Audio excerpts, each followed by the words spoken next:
Welcome back to the شو. پر اتنا issue کیوں بنا تھا جب آپ اتنی سمپل بات تھی اور آپ بات کر رہے تھے اور آپ کو گولڈ ڈیلرز نے بھی کہا, جیولرز نے بھی باقی نے کہا ہم تیار ہیں, تو پھر مریم نواز نے ٹویٹ کر کے اور اس کے بعد لنڈن میں آپ کا جھٹکا کیوں ہوا, پھر کمپلیکیشن کیا تھی؟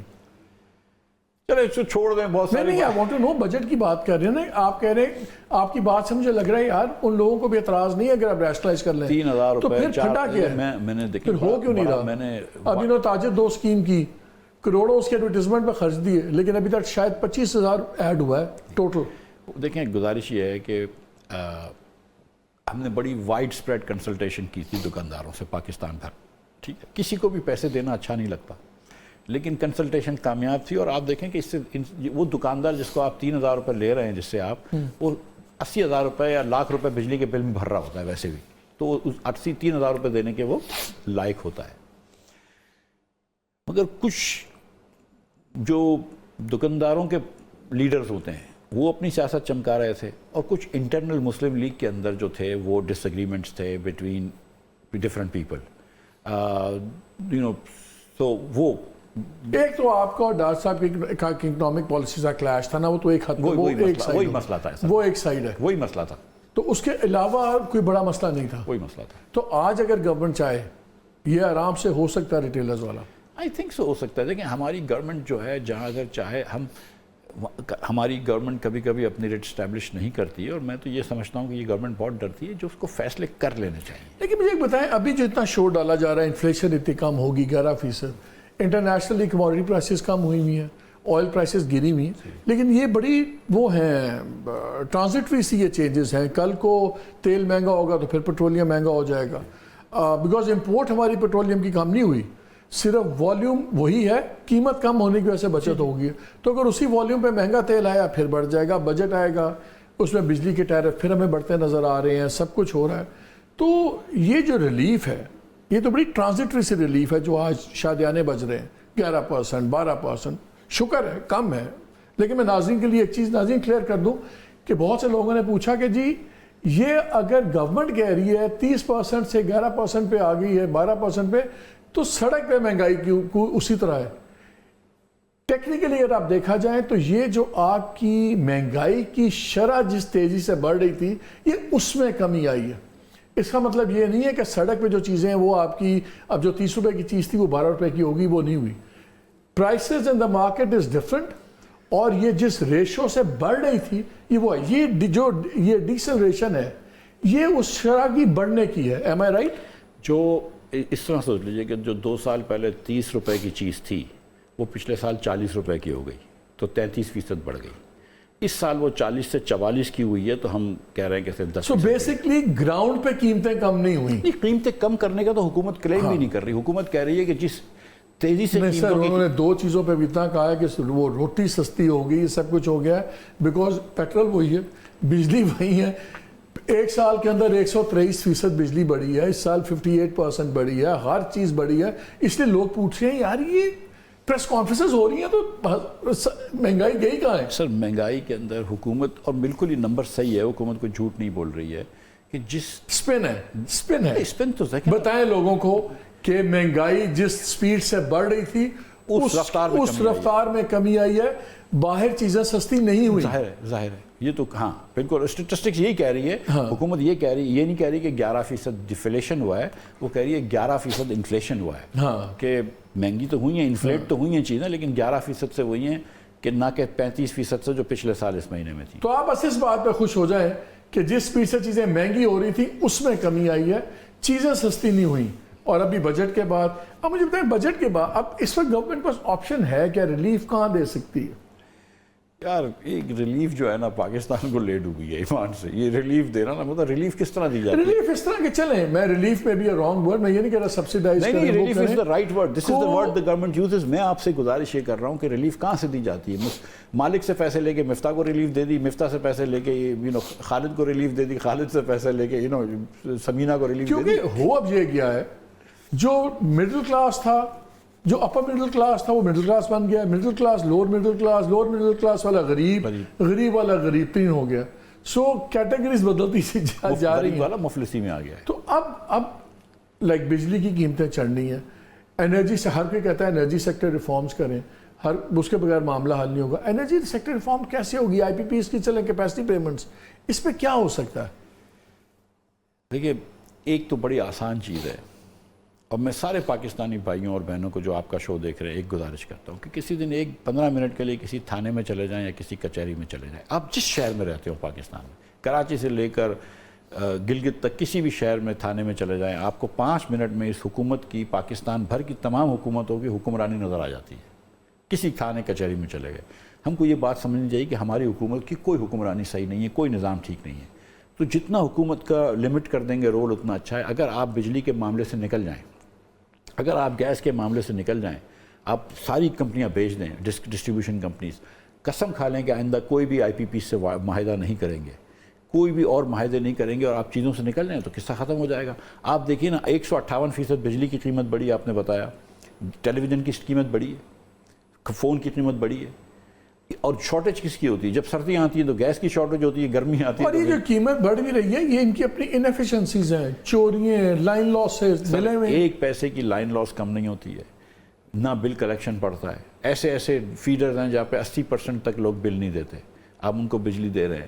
ہم ٹیوب ویل کی پیسے نہیں لے سکتے, بہت ساری چیزیں کرتے ہیں. اس کے بعد حکومت ڈرتی ہے. ایک دن آپ نے کشمیر پہ بات کری کہ ہم بجلی بڑھائیں گے, وہاں ہنگامہ ہوا, آپ ڈر گئے. عجیب عجیب حرکتیں ہم کرتے ہیں. تو بہتر یہ ہے کہ حکومت کے لون کو لمٹ کر دیں, کسی اور کے پیسوں سے کوئی اور فیصلہ کرے, یہ صحیح نہیں ہوتے فیصلے. تو یہ ریلیف دینے کی بات چھوڑ دیں. آپ ریلیف یہ دے دیں کہ آپ اس بزنس سے نکل جائیں. اگر آپ کو لوگوں کو ریلیف دینی ہے, آپ گندم کے بزنس سے نکل جائیں. آپ نے پہلے غلط وعدے کرے گندم کے فارمرز کو کہ ہم تم سے 100 روپے کی گندم خریدیں گے, پھر آپ نے نہیں خریدے, وہ بھی بیچارہ خوار ہوا. اور آپ کے یہ وعدے جب شروع تھے تو گندم مہنگی ہو گئی تو کنزیومر خوار ہوا. آپ نے شوگر کین پہ آپ انٹرفیئر کرتے ہیں, کہتے ہیں کہ ہم شوگر کین کے فارمرز کو بچا رہے ہیں, لیکن آپ کو بھی پتہ ہے کہ ہم کس کو بچاتے ہیں. حکومت کو ان کام سے نکل جانا چاہیے. ایک حکومت چاول کا کام نہیں کرتی. پہلے کرتے تھے چاول کا ایکسپورٹ کا, حکومت چاول ضائع ہوتے تھے, چوری ہوتے تھے, حکومت نکل گئی ہے. $3 بلین کا ایکسپورٹ ہوا ہے چاول کا. آپ گندم, چاول, شوگر کین بزنس نکل جائیے. آپ بجلی کی ترسیل اور تقسیم کے بزنس سے نکل جائیے, بجلی بنانے کے بزنس سے نکل جائیے. میں آپ کو یقین دلا رہا ہوں کہ 2-3 سال میں آپ دیکھیں گے بجلی سبسٹینشلی سستی ہو جائے گی. آج ساؤتھ ایشیا میں, دنیا کے پاکستان کو چھوڑ کے باقی ممالک میں 20% سے کم ایوریج ہاؤس ہولڈ جو ہے مڈل کلاس کا وہ بل دے رہا ہوتا ہے. ہمارے یہاں 40% سے زیادہ دے رہا ہے مڈل کلاس کا ایوریج ہاؤس ہولڈ بجلی کا بل. تو ہم ڈبل بجلی مہنگی بیچ رہے ہیں. مطلب یہ سارے غلط فیصلے. انڈسٹری میں بھی آپ کا ریجن کے اندر آپ کو 15-16 سینٹ آپ کا جا رہا ہے, سب سے مہنگی بجلی, وہاں پہ 8-9 سینٹ کی ایوریج آ رہی ہے. پھر اس لیے برآمدات پہ بھی پریشر آئے گا. تو مطلب حکومت ہماری, دیکھیں ہمیں یہ بات سمجھنی چاہیے کہ ہم حکومت تعلیم کے ذمہ لیا ہوا ہے. حکومت نے مطلب 2000 ارب سے زیادہ خرچ کرتی ہے تعلیم پہ. 78% بچہ پاکستانی 2 جملے نہیں پڑھ سکتا ہے, 10 سال کا بچہ. حکومت کچھ بھی نہیں کر سکتی. Our governance has failed our people. ہمارے لوگوں کو ہمارے حکمرانی نے کچھ بھی نہیں دیا 70 سال میں, تب بھی آج پاکستان وہاں کھڑا ہوا. تو ابھی بجٹ میں ہم کیا ایکسپیکٹ کر رہے ہیں, کیا ہوگا؟ بجٹ سے ہم صرف گزارا کرتے ہیں کہ IMF سے ڈیل ہو جائے اور 3 سال اور زندہ رہ جائیں, 3 سال ڈیفالٹ سے بچ جائیں. یہ بجٹ ہوتا ہے پاکستان کا, اور یہ میرا بھی بجٹ یہی ہوتا ہے کہ یار IMF سے ڈیل کرو اور مطلب آگے نکل جاؤ.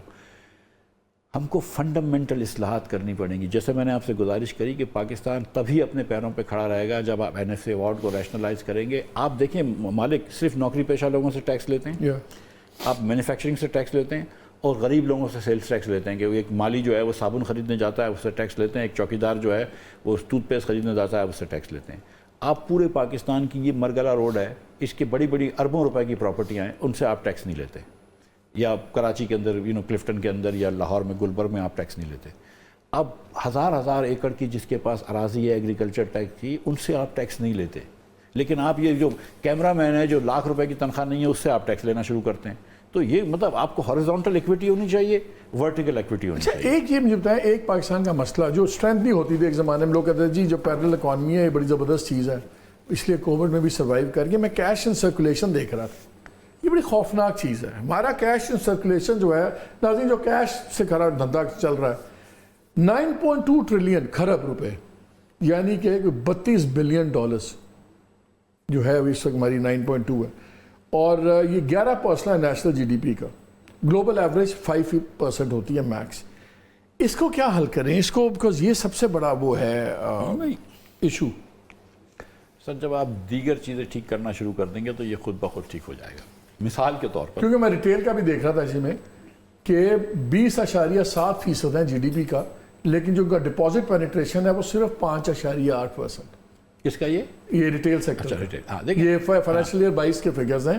20.7 of national GDP but deposit penetration only 5.8%. تو یہ دیکھیں مالک, ہم شروع غلطی کہاں سے کرتے ہیں؟ ہم کو یہ سمجھنا چاہیے کہ پاکستانی پیسہ کہاں رکھتا ہے. پاکستانی پیسہ سونے پہ رکھتا ہے, اس کا ہم کچھ نہیں کر سکتے. لیکن پاکستان اس سے زیادہ پیسہ رکھتا ہے پاکستانی زمین میں. ٹھیک ہے, جس آدمی کے پاس 4 پیسے ہوتے ہیں وہ پہلے اپنی بیگم اور ماں کو عمرہ کراتا ہے, اس کے بعد جا کے وہ ایک زمین خرید لیتا ہے. مطلب this is how we are, right. آپ نے زمین کے ریٹس میں ایک DC ریٹ ہے, ایک FBR ریٹ ہے اور ایک ریئل مارکیٹ ریٹ ہے. جب ریئل مارکیٹ ریٹ پہ آپ خریدتے ہیں تو FBR ریٹ سے لیس سے ڈبل ہوتا ہے, تو آپ کو وہ کیش دینا پڑتا ہے. وہیں سے کیش انٹروڈیوس ہو جاتا ہے اکانومی کے اندر, وہاں سے 2 نمبر کا کام شروع ہو جاتا ہے. جب شاہد عباسی وزیر اعظم تھے اور میں وزیر خزانہ تھا تو ہم نے کہا جس ریٹ پہ آپ کو لکھنا ہے آپ لکھو, کوئی FBR ریٹ نہیں ہوگا, کوئی DC ریٹ نہیں ہوگا. لیکن اگر آپ نے کم ریٹ پہ لکھا تو ہم ڈبل پیسوں پہ خرید سکتے ہیں. 3 سال بعد ہم 50% پیسوں پہ خرید سکیں گے.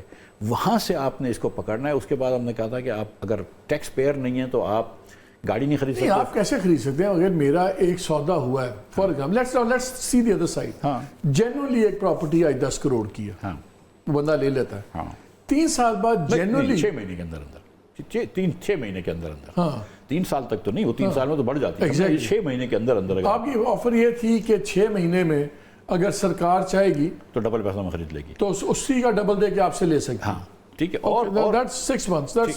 اور دوسری چیز یہ تھی کہ ہم نے صوبوں کو بھی کہا تھا کہ یہ آپ جو اسٹیمپ ڈیوٹی ہے نا اس کو 1% کر دیں. وفاق 1% لے گا, آپ 1% لیں.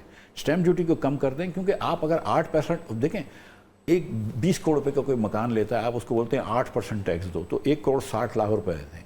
اب ہمیں اور آپ پاکستان میں عمر گزار چکے ہیں, بڑے کم پاکستانی ہیں جو بولیں گے یار 1,60,00,000 روپے دے دو. ٹھیک ہے, تو پھر وہ ادھر سے گیم شروع ہوتی ہے. آپ ٹیکس ریٹ کو بھی تو کم کریں نا, دونوں طرف سے کام کریں. ایک چھوٹا سا وقفہ بھی اور لیں گے, پلیز ڈونٹ گو اوے.